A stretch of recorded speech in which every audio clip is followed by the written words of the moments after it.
जबलपुर के हिमांशु सोनी बने deputy collector. दिव्यांग कोटे में पहली रैंक, एम्बुलेंस में दिया इंटरव्यू और हासिल की सफलता। जबलपुर यश भारत।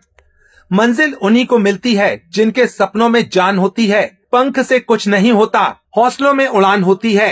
इन पंक्तियों को जीवन में उतारते हुए आधारताल निवासी हिमांशु सोनी ने कठिन परिस्थितियों को पार कर अपनी मंजिल को हासिल किया। शुक्रवार को घोषित मध्य प्रदेश लोक सेवा आयोग MPPSC 2024 के परिणामों में हिमांशु ने दिव्यांग कोटे में पहली रैंक और सामान्य मेरिट लिस्ट में 13वीं रैंक प्राप्त कर डिप्टी कलेक्टर पद पर चयनित होकर शहर का नाम रोशन किया।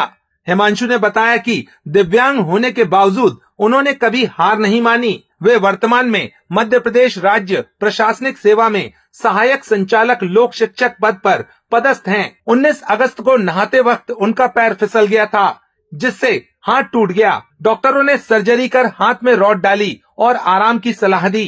MPPSC 2024 की मुख्य परीक्षा पहले ही हो चुकी थी, लेकिन 28 अगस्त को इंदौर में इंटरव्यू देना था। गंभीर चोट के बावजूद हिमांशु ने बड़े भाई चैतन्य सागर की मदद से एम्बुलेंस से इंदौर पहुंचकर इंटरव्यू दिया। एम्बुलेंस में ही उन्होंने साक्षात्कार की प्रक्रिया पूरी की और अंततः डिप्टी कलेक्टर पद पर चयनित हुए। हिमांशु अपनी उपलब्धि का श्रेय मां माधवी सोनी और पिता महेंद्र सोनी को देते हैं, जो दोनों सेवानिवृत्त शिक्षक हैं। उन्होंने कहा कि किसी भी तरह की अक्षमता सफलता की राह में बाधा नहीं बन सकती।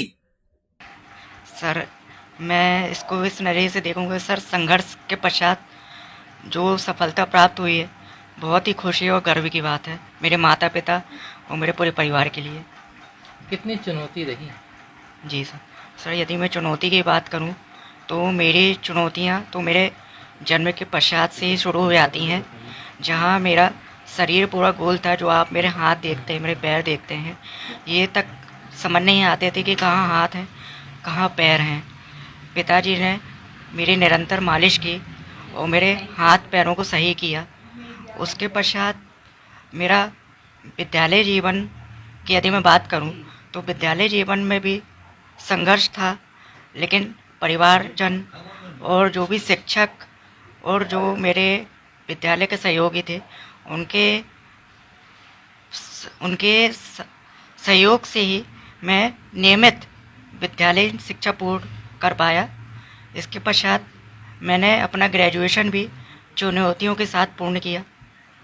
और सर, इसके पश्चात मैंने सिविल सेवा परीक्षा की तैयारी की शुरुआत की। उसमें भी कई चुनौतियां मेरे समक्ष आईं, लेकिन मैंने चुनौतियों को अपनी अपने कमजोरी नहीं माना और मैं निरंतर अपने लक्ष्य की ओर प्रयास करता रहा। क्या कैसे पढ़ाई किए, कैसे कहाँ, कैसे पेपर देने जाते थे? जी सर, मैं जो भी पढ़ाई करता था मैं घर पर रहकर ही पढ़ाई करता था, क्योंकि मेरी शारीरिक जो स्थिति है वो इस लायक नहीं थी कि मैं बाहर जाके अध्ययन कर सकूं। और मैंने ऑनलाइन माध्यम से अपनी जो भी पढ़ाई है उसको पूरा किया। तैयारी के दौरान कई संस्थानों का अहम योगदान था, जैसे मुख्य परीक्षा में हिंद एकेडमी और निर्माण IAS की किताबें, और सर सत्यमेव जयते की मैंने टेस्ट सीरीज ज्वाइन की थी, वो भी बहुत ही अच्छी थी। इसके पश्चात सर मेरा साक्षात्कार था। साक्षात्कार के दौरान निर्माण IAS के जो डायरेक्टर है संजय गुप्ता सर, उनका अहम मार्गदर्शन था। और सर जबलपुर में हमारे सिद्धार्थ गौतम सर हैं, वो भी समय समय पर घर आकर मुझे हौसला देते थे, मार्गदर्शन देते थे और जो भी उचित रास्ता है वो मुझे दिखाते थे। इस प्रकार सभी शिक्षकों के सहयोग से क्या मैसेज देना चाहेंगे और लोग भी जो इस तरीके से निराशा हो जाते हैं? जी सर, मैं जो भी इस परीक्षा की तैयारी कर रहे हैं उनको मैं यही मैसेज देना चाहूँगा कि आप तैयारी के दौरान बिल्कुल भी निराश ना हो। अपने परिवारजनों पर विश्वास करें, अपने सहयोगियों पर विश्वास करें, और सबसे बड़ी बात, जब आप तैयारी कर रहे हैं तो आपको खुद पर विश्वास होना बहुत ज़रूरी है। जब आप प्रयास करते हैं और आपको असफलता मिलती है तो आप निराश हो जाते हैं। तो मेरा तो यही प्रश्न है कि आप क्यों निराश होते हैं? क्योंकि इससे तो यही मालूम पड़ता है कि आपको अपनी मेहनत पर संदेह है। इसलिए मैं यही मैसेज देना चाहूँगा कि असफलता को अपनी कमजोरी ना माने, बल्कि असफलता आपकी कमियों को उजागर करती है। अपनी कमियों को दूर करें और फिर से प्रयास करें। एक ना एक दिन तो सफलता निश्चित ही प्राप्त होगी और उसका नतीजा तो आपके सामने ही है। और एक महान विचारक का मैं कोटेशन भी उन अभ्यर्थियों को बताना चाहूँगा जो परीक्षा की तैयारी कर रहे हैं, कि एक महान विचारक ने बोला है कि मुझे उस व्यक्ति से भय नहीं लगता जो 1000 कलाओं का ज्ञान रखता है, बल्कि मुझे उस व्यक्ति से भय लगता है जो एक ही कला का अभ्यास 1000 बार करता है।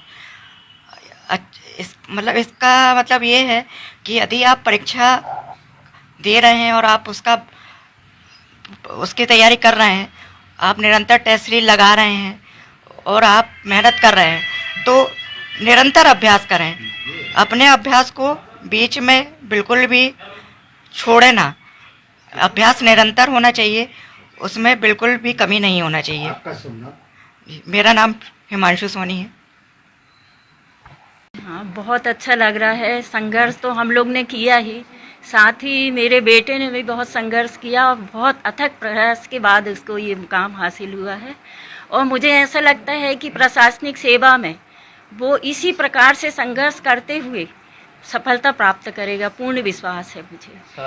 सारे कष्ट हो, फिर इसके बाद चुनौती के बाद जी हाँ, वो उसमें भी मतलब जो वर्क दिया जाएगा पूरी ईमानदारी से वो करेगा। अभी भी जहाँ पोस्टेड है अथक प्रयास कर रहा है कि वो अच्छे से अच्छा अपना प्रतिफल दे सके अपने कार्य का। आपका शुभ नाम है? मैं माधवी सोनी।